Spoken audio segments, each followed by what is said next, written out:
بسم اللہ الرحمن الرحیم۔ السلام علیکم دوستو، آپ دیکھ رہے ہیں آپ کا اپنا چینل علمی دنیا۔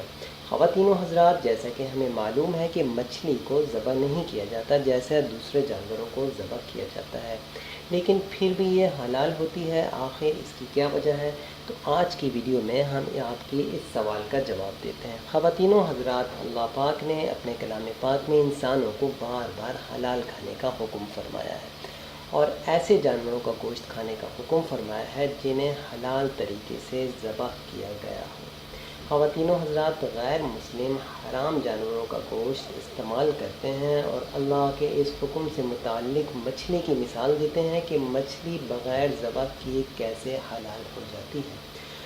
دوستو، اللہ پاک نے ہر چیز کو بہترین انداز سے پیدا فرمایا ہے اور اللہ پاک ہر چیز کا علم رکھتے ہیں۔ خواتین و حضرات، جدید سائنس کی ریسرچ کے بعد سائنس اس نتیجے پر پہنچی ہے اور کہتی ہے کہ جب مچھلی کو پانی سے باہر نکالا جاتا ہے تو اس کے جسم میں موجود خون کے بہاؤ کا رخ اس کے منہ میں موجود ایپیگلوش کی طرف منتقل ہو جاتا ہے، اور کچھ ہی دیر بعد اس کے جسم کا تمام خون اللہ کے حکم سے ایک مقررہ جگہ پر جمع ہو جاتا ہے اور مچھلی کا گوشت خون سے پاک اور صاف ہو جاتا ہے۔ اسی وجہ سے اسے ذبح یعنی حلال کرنے کی ضرورت نہیں پڑتی۔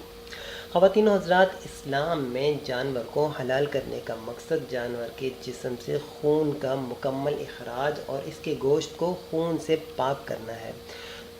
خواتین و حضرات، جب جانور کو ذبح کیا جاتا ہے تو اس کے دل اور دماغ کا رابطہ ختم نہیں ہوتا۔ یہی وجہ ہے کہ ذبح کرنے کے بعد اس کا دل پمپ کرتا رہتا ہے اور جسم کی مختلف وریدوں اور شریانوں سے تمام خون کو باہر نکال دیتا ہے، جس کی وجہ سے گوشت خون سے پاک ہو کر حلال ہو جاتا ہے۔